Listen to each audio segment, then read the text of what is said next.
Hey, good morning. It's Patricia Murphy. It's Wednesday. This is Seattle Now. We are staring down another heat wave this week, and by tomorrow, we could start getting haze from wildfires. It feels like Seattle summers are changing, and not for the better. Today, we'll revisit a conversation with environmental writer Emma Maris about how climate change is changing our relationship with the places we live. But first, let's get you caught up. Get ready for heat wave number 2. The National Weather Service has issued an emergency heat advisory today through Saturday. In Seattle, the forecast is for temperatures to reach the mid-90s tomorrow and Friday, hot enough to make it dangerous, although luckily things should cool off at night a little more than it did last time. The city has air-conditioned libraries and community centers standing by for people who need to cool off. The city's police department is seeing more officers leave than it planned for. The numbers come from a quarterly budget and staffing update made yesterday to the city council. SPD says it expected to shrink by 114 officers this year, but halfway through 2021, 100 have already left the department, and they expect another 60 will leave by year's end. And salvage workers going through a Queen Anne church made a fun discovery. They found a 115-year-old time capsule. The church was being demolished to make way for affordable housing, according to King 5. The time capsule mostly held newspapers and other literature related to the German evangelical church. The capsule and the stained glass windows the crew salvaged are on display at their office in Soto starting tomorrow.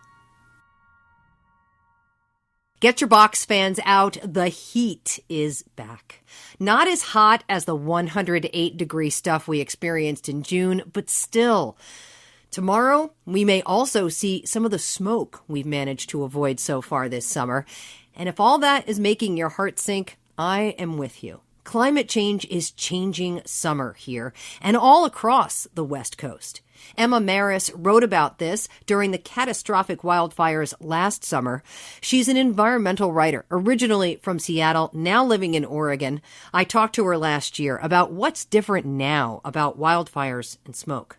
For me, the big difference is how claustrophobic this feels, because unlike other years of bad smoke in certain spotty areas across the West, this is the whole West, the whole shebang from Mexico to British Columbia.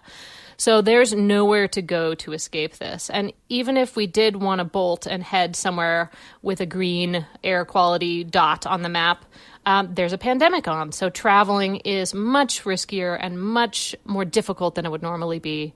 So I'm looking at the window at smoke and I'm feeling extremely claustrophobic in a part of the country that always felt open to me.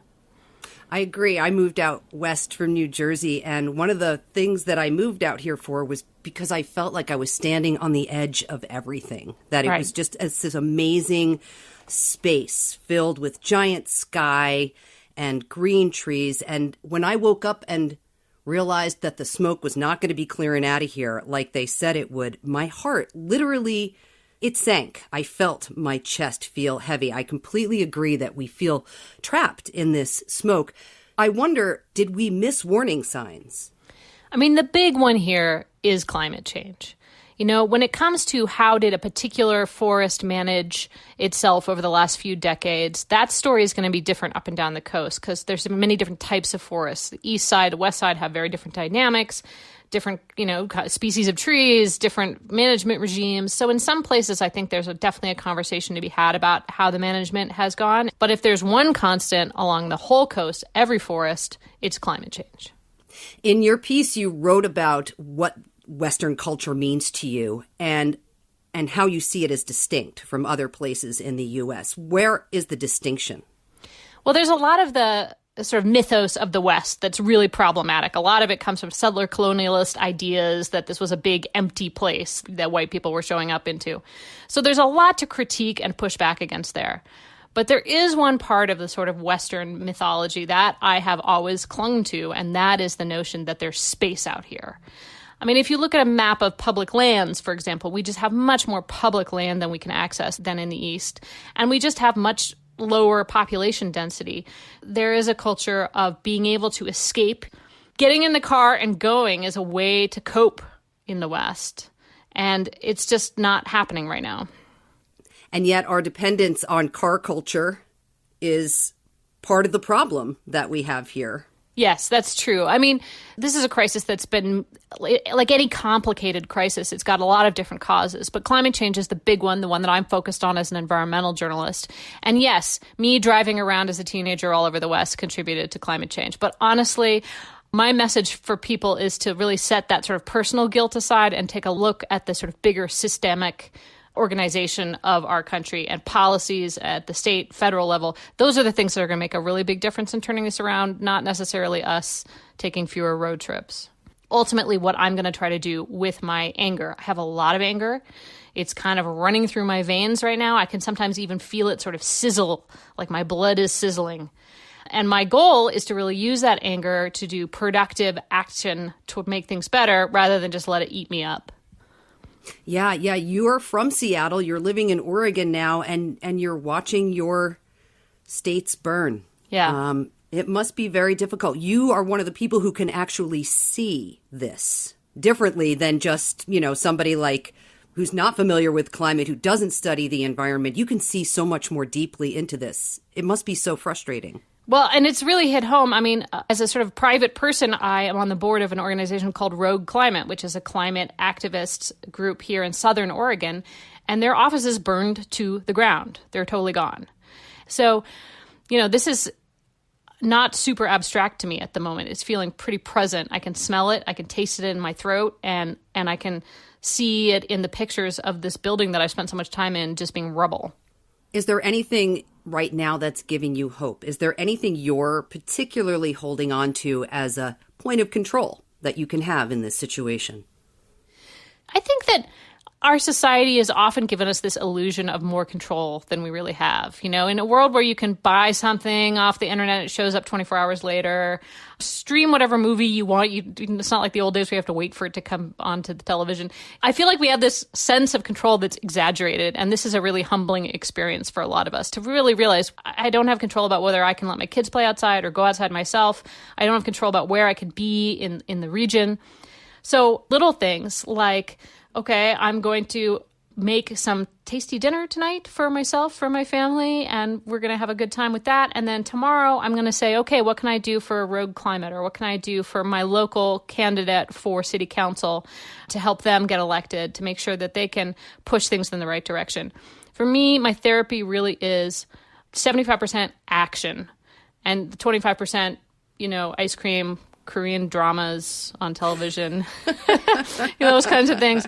You have to take care of yourself, but really being part of some collective response is so important. So that sense of feeling small and tiny and isolated, the solution to that is to try to group together with others virtually for now and take action as a group, because those collectives are so much stronger than our individual actions. Does that extend to the states as well? To the Western states? Could they band together to try to fix some of these problems? Yeah, I've been thinking a lot about that ever since the earlier days of the pandemic when we had this Western Pact, and we had... I remember. Yeah. And I do think that it makes a lot of sense for at least California, Oregon, and Washington to be thinking about this much more regionally, especially in terms of climate change and forest fire. There's already a lot of sharing of resources and sort of situational awareness across these borders, and I think that that's a good sign. I think that this problem is bigger than any one state at this time. So certainly the pandemic and these forest fires are both showing that a regional, if not national, response is required. These conditions have been described as historic, but there have also been some climate issues that have been historic around these, like the winter we had. Can you talk about what's different about why the forests are just ablaze? Yeah, so just the other day, since these fires started, I started going back and looking at some of the government reports that came out in the late 1980s, predicting exactly this. The EPA sent a report to Congress saying that wildfire in the West was going to become more frequent and more intense due to climate change. So we've known this was going to happen for over 30 years. I mean, the basic mechanism is not that hard to conceptualize. If you have higher temperatures and less precipitation, you end up with just more dry, hot, tindery stuff on the ground that's able to burn. I mean, it's not that different from how often you need to water your garden to keep your plants from dying. The hotter and the drier it is, the more it becomes fuel for a fire like this. And then what we had with this fire was also some pretty intense winds that were able to really just kind of, it's like blowing on the base of your campfire, just able to really like push those fires to the next level. And it's true that most ignition sources are either human-caused or they're lightning or something like that. But what makes the difference is how much that fire spreads and how bad it gets. So the same ignition event might have produced a fire that was 1/10 the size than the fires we're seeing now. That was environmental writer Emma Maris talking to me last summer. Thanks for listening to Seattle Now today. Are you following us on Instagram yet? Hang with us at Seattle Now Pod. Clare McGrane produced today's show. Our production team is Caroline Chamberlain Gomez, Matt Martin, Diana Opong, Jenny Cecil Moore, and Jason Pagano. Matt Jorgensen does our theme music. I'm Patricia Murphy. See you tomorrow.